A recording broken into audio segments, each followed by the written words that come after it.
दोस्तों नमस्कार, good evening. कैसे हो आप सभी? उम्मीद है सभी साथी बहुत ही बढ़िया होंगे, बहुत ही ज़बरदस्त होंगे और आप सभी साथियों की पॉलिटेक्निक एंट्रेंस एग्ज़ाम 2024 की तैयारी बहुत ही शानदार चल रही होगी।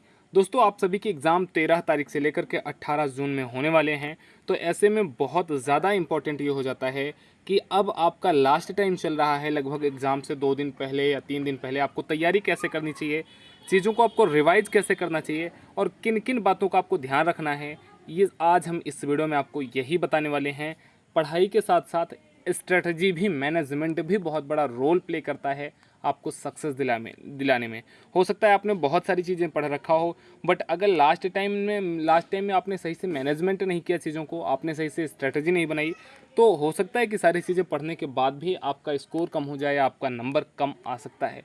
तो ऐसे में बहुत ज़्यादा ज़रूरी दोस्तों यही हो जाता है कि लास्ट टाइम में आपको तैयारी कैसे करनी चाहिए, किन किन बातों का आपको ध्यान रखना चाहिए, और अगर आप एग्ज़ाम हॉल में बैठे हैं तो उस टाइम पर आपके दिमाग में क्या होना चाहिए, एग्ज़ाम में जाने के पहले आपके दिमाग में क्या होना चाहिए, ताकि आप बहुत अच्छे तरीके से हर एक प्रश्नों को अटेम्प्ट कर सकें। तो आज हम इसी वीडियो में आपको इन सारे पॉइंट पर बहुत विस्तार से अगले 5 मिनट में डिस्कस करने वाले हैं। तो दोस्तों अगर आप पहली बार लर्निंग डे परिवार के इस यूट्यूब चैनल से जुड़े हो तो चैनल को सब्सक्राइब, दोस्तों को शेयर, वीडियो को लाइक ज़रूर करना। अगर आपका कोई डाउट है तो आप नीचे डिस्क्रिप्शन में दिए गए लिंक के माध्यम से हमारे साथ टेलीग्राम, इंस्टाग्राम, व्हाट्सएप ग्रुप पर ज्वाइन होकर के अपना आप डाउट पूछ सकते हैं। और हमारे साथ लास्ट टाइम में रिवीजन वाली क्लास को ज़रूर आप ज्वाइन करके, लाइव क्लास में ज्वाइन होकर के आप अपनी तैयारी को और स्ट्रॉन्ग बना सकते हैं।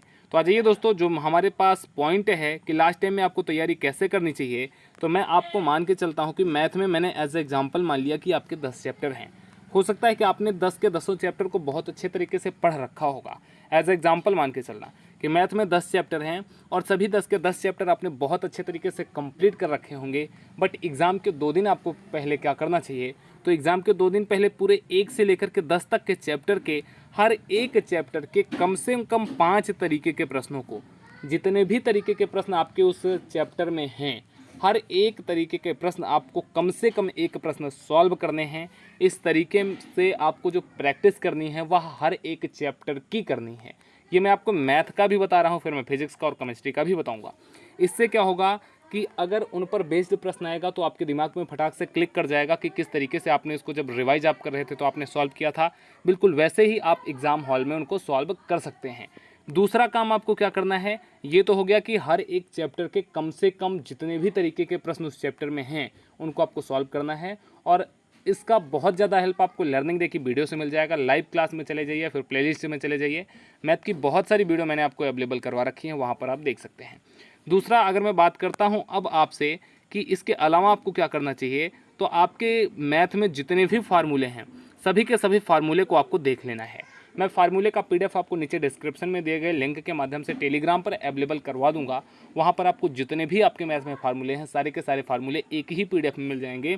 एग्ज़ाम मान लीजिए, मैं मान लेता हूँ कि आपका एग्ज़ाम 13 तारीख को है, तो 12 तारीख को शाम को आपको क्या करना है, जितने भी फार्मूले हैं सभी के सभी फार्मूलों को आपको एक बार बहुत अच्छे तरीके से माइंड को बिल्कुल शांत रखते हुए फुल कंसंट्रेशन के साथ सारे सूत्रों को देख लेना है।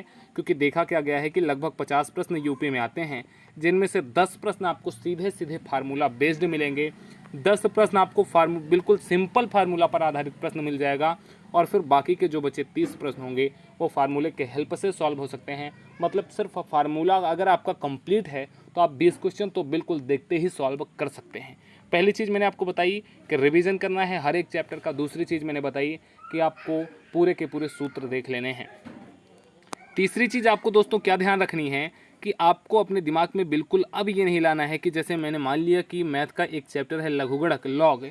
अब आपको अपने दिमाग में बिल्कुल भी ये नहीं लाना है कि लॉग चैप्टर अभी तक आपने नहीं पढ़ा है, एग्ज़ाम के 2 दिन पहले लॉग चैप्टर को भी पढ़ लेते हैं। तो मैं आपको एडवाइस करूँगा कि बिल्कुल भी अगर जिस चैप्टर को अभी तक आपने नहीं पढ़ा है या फिर जिस चैप्टर में आपको लगता है कि बहुत ज़्यादा परेशानी है आपको, आप उस चैप्टर के प्रश्न नहीं बना सकते हैं, नहीं सॉल्व कर सकते हैं, तो उस चैप्टर की तरफ आप मत देखना, सिर्फ उस चैप्टर के फार्मूले देख लेना।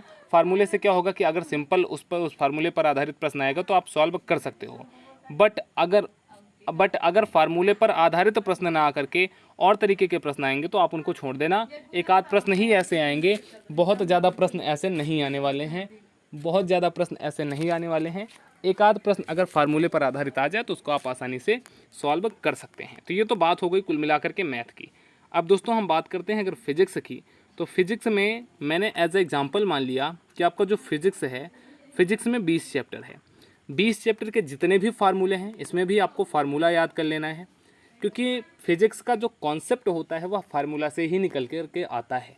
जैसे आपसे फोर्स की अगर फोर्स पूछता है कि व्हाट इज़ फोर्स, बल क्या है, तो आप बल को बता सकते हैं कि F equal to M into A होता है। तो अगर आपको यह नहीं पता है, आपसे फोर्स की यूनिट पूछ लिया, अगर आपको फार्मूला पता है F equal to M into A, तब आप एम का यहाँ पर यूनिट रख सकते हैं, ए का यूनिट रख करके आप एफ की यूनिट बता सकते हैं। इसी तरीके से आपसे जैसे P की वैल्यू पूछ लिया, मतलब प्रेशर की वैल्यू पूछ लिया, तो आप बता सकते हैं। तो फार्मूला इसमें आपको देख लेना है। प्लस अबरल सर ने जो आपको 5 इंपॉर्टेंट चैप्टर बताए हैं फिजिक्स के, उन चैप्टर को देख लेना है, वहाँ से आपको बहुत ज़्यादा हेल्प मिल जाएगी। मैक्सिमम क्वेश्चन आपको वहीं से देखने को मिलने वाले हैं। एक जो फिजिक्स का क्वेश्चन है जो सबसे ज़्यादा वायरल रहता है कि 2 समतल दर्पण हैं, अगर इन समतल दर्पण को थीटा कोण पर झुका दिया जाए और इनके बीच में कोई एक ऑब्जेक्ट रख दिया जाए, तो इस ऑब्जेक्ट की कितने प्रतिबिंब बनेंगे। तो जो बनने वाले प्रतिबिंबों की संख्या होती है वह 360/थीटा -1 के बराबर होती है।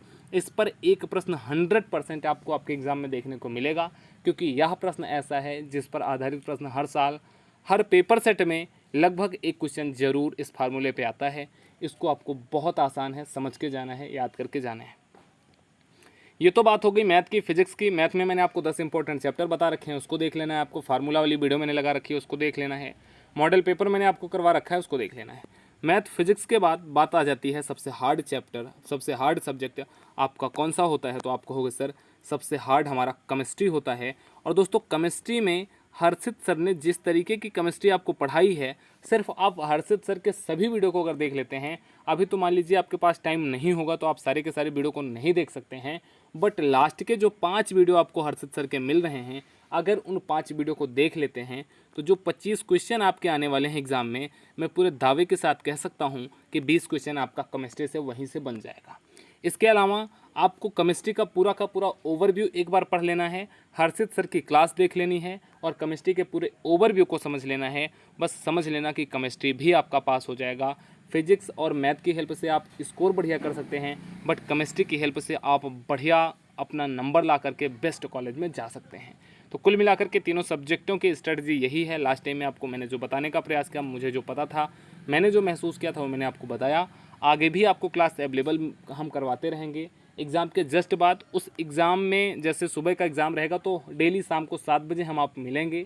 पूरे दिन में जितने भी प्रश्न आए रहेंगे, अच्छे प्रश्नों का हम लोग पेपर एनालिसिस करने वाले हैं। यह सीरीज़ 13 तारीख से स्टार्ट हो जाएगी। मेरे साथ मैं ही आपको पूरे के पूरे प्रश्नों का एनालिसिस करवाऊंगा, चाहे मैथ के हों, फिजिक्स के हों, केमिस्ट्री के हों। तो कुल मिलाकर के लर्निंग डे आपको हर तरीके से आपका मदद करने का प्रयास कर रहा है, आगे भी करता रहेगा। किसी भी तरीके का कोई आपके पास डाउट हो तो आप नीचे डिस्क्रिप्शन में दिए गए लिंक के माध्यम से टेलीग्राम, इंस्टाग्राम, व्हाट्सएप पर कहीं पर भी भेज सकते हैं और आप अपने डाउट को क्लियर करवा सकते हैं। आप अपना ख्याल रखें, पढ़ाई करते रहें। लास्ट टाइम है तो बहुत सावधानीपूर्वक, बहुत अच्छे से आपको पढ़ाई करनी है और आपको गवर्नमेंट कॉलेज लेकर के ही रहना है। नमस्कार, दीजिए अपने दोस्तों सौरभ ओझा को इजाज़त। चैनल को सब्सक्राइब, दोस्तों को शेयर, वीडियो को लाइक ज़रूर करना। जय हिंद, धन्यवाद।